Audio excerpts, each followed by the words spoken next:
Alright, I figured I'd go back and kind of briefly cover every Super 7 TMNT Ultimates that they've done so far. I did a video on Gorilla recently because I was very hyped and very interested in that figure because I wasn't sure what to expect from it. It was so different from everything else that we got so far, but it was also something I was very much looking forward to. But I think it's a good idea to go back and just kind of talk about each one because I never really properly did that. I had my toy haul videos where I talked about, new ones I got and I put my opinions in there, but my opinions have probably changed over time, and I think it's a little messy getting like some of my opinions in these old toy haul videos with all this other stuff. I'd rather just have videos for each figure and just talk about them and give my thoughts on them. So I will still be making the Playmates videos, don't worry. The Donatello alts is coming, it's just those take a lot longer to make, but I will be getting Donatello alts done, hopefully within the next month or two. For the time being, I'm going to talk about a bunch of the Super 7 figures and slowly kind of work my way through all of them. So I'm going to start with Wave 1 and do those 4 figures first. And that was Raphael, Baxter Stockman, Splinter, and the Foot Soldier. So today we're just going to start with Raphael. Now this was the first turtle we got, and this was kind of an important figure because we knew essentially what the turtles' bodies were going to be like going forward, how their articulation was going to work. Now I'm not going to be like other channels and just go over articulation and be like, yep, he's got a hinge here, he's got a ball joint. I'm not going to do that. You can watch like actual people who know what they're talking about if you want to hear that. I'm just going to talk about my personal thoughts, if I like the figure, if I dislike the figure, my nitpicks with the figure. Even if I do like it, I probably have complaints. And the Raph is a good one to start with, I think, because he kind of, I guess, represents the whole line in that I like the figure, but I do have issues with the figure. And Raph was not the first one I got. The first one I got was Baxter Stockman. Then I believe I got Splinter than Raph, or maybe Raph than Splinter. But regardless, Raphael, as you can see right there with how easily his leg twisted, that is a very common running theme in these figures is weak hip joints, weak knee joints, and all like the legs. Actually, weak ankle joints also are very common. Just like everything from the waist down is kaput. Now, everything from the waist down is basically a mess. It's not built very well in any of the figures. But Raph, I'm not going to move them too much because I like having them all in my poses on my shelf. I have the turtles in probably my favorite display of poses I have for my action figures. So he's going to stay in that pose. But there are little nitpicks, like you can see his sai warped already. It's like bent backwards. I don't know how well it comes out on camera, but it's very bent if you look at it here. And that's never been pushed against anything or anything. That's just natural warping that came with the figure. But I think the biggest problem I have is a very simple one.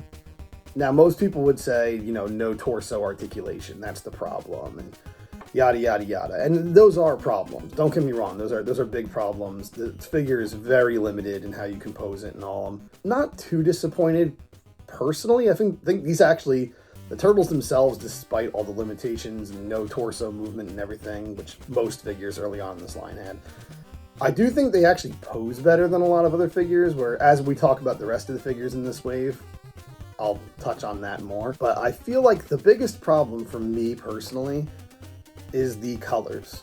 Now, actually, with the light blasting on him and everything, he looks a lot brighter than he normally does. The red is way too dark and dull. If you look at the vintage Raph figures, the red really pops. It's this really bright, really loud red that really pops with that apple green color skin that he has, and it looks so good. But for some reason, for Raph, Leo, and Donatello, their colors are really muted in the first 4 waves of figures for their initial releases in the Super 7 line. And they're really dark.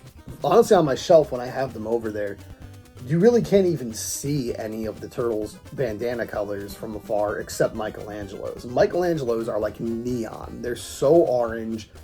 They're just like the vintage figure. They look amazing.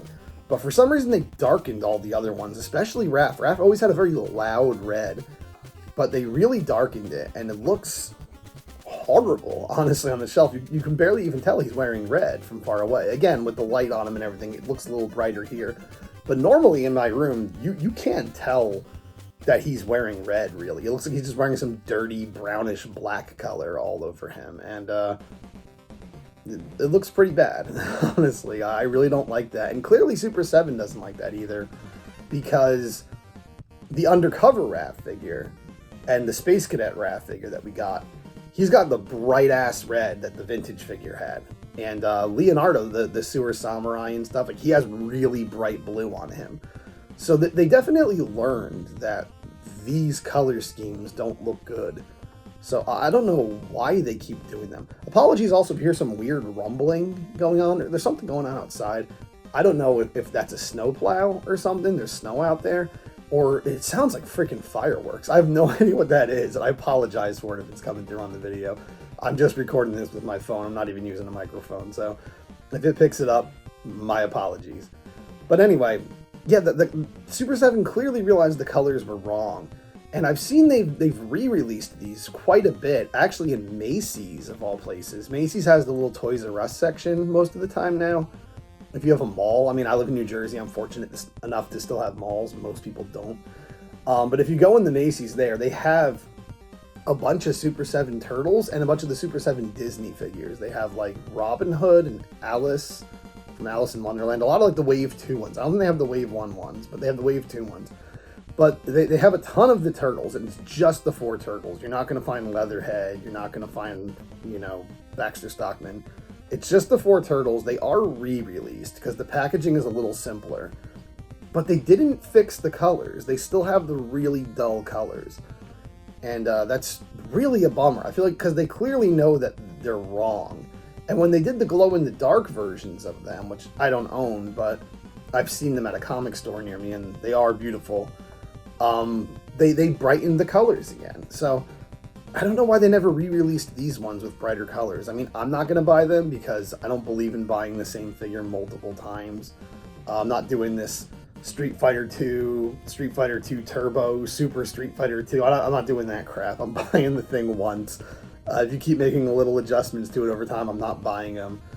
But yeah, I really don't like the colors. That's my biggest gripe with this. Honestly, if the colors were better, I wouldn't care about the articulation. I still think I can get pretty cool poses out of these turtles. The big problem I have is the colors. I don't like that. And I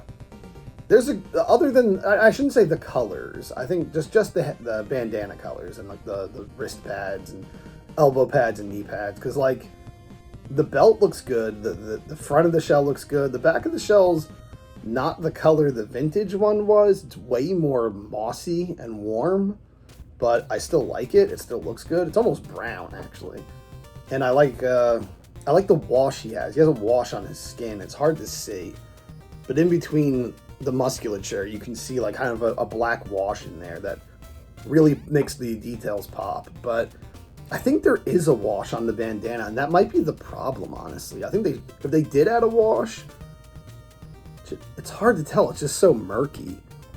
If there is a wash, they shouldn't have put that on. That probably ruined the color. But the same problem is in the NECA Universal Monster Turtles figures. The Raphael, his red is so dark. The Frankenstein Raphael.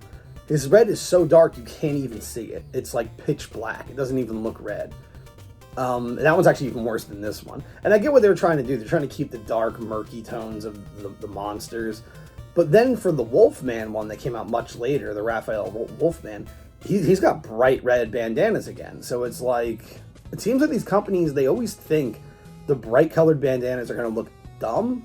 And then naturally are like, oh yeah, wait, that's what the character looks like. Never mind, it looks great. And they go back to doing the bright colored bandana. So like, please in the future, people who do Turtles figures, give them bright bandanas. That just looks cool. I know it's not like technically practical as a ninja. I mean, if you looked like this, you couldn't be hiding in the shadows and stuff anyway. But let's just keep the bright colors. Those look cool. But yeah, the Super 7 figures come with a lot of cool accessories. That's something I think they go overboard with sometimes. I don't think we need as many accessories as we get. I like the size. I like the alternate heads.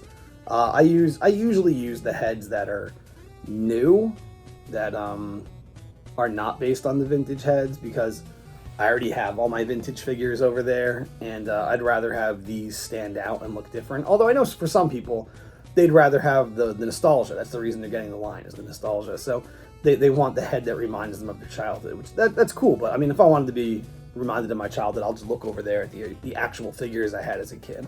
So I always wanted something a little different from the Super 7 figures, which is why I was so excited for Gorilla. So I usually go with these heads, but the original head looks good too. And I like that he comes with the fist dagger that you get with the original figure, and he still has a holster for it on his back, so that's pretty cool, because that is very true to the original. You can put his sai in his belt there, just like the original. And he came with other accessories too. I don't remember if he came with the Kama. I think only Shredder came with that.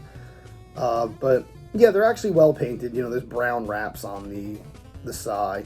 I think there's not only brown paint on the fist dagger handle, but there's also a wash on there to bring out the detail. I think that's a problem they have, Super 7, and it's very uneven with like who gets well painted accessories and who doesn't, because a lot of the accessories in the line are just flat color and they look really bad. But then every now and then they get something like this, where they go the extra mile. It almost seems like the more simple the character is, the more attention to detail their accessories get. But all around, even though I spent this entire video complaining about the colors of this figure, I do think it's really good. The main reason I commented on the colors so long was just because that's the one thing that really bothers me. If you had bright red, this would be like a perfect figure. But a very good way to start the line, and a very good base turtle design to get things going. Do all the liking and subscribing and the sharing and the bell stuff. We've got the spirit.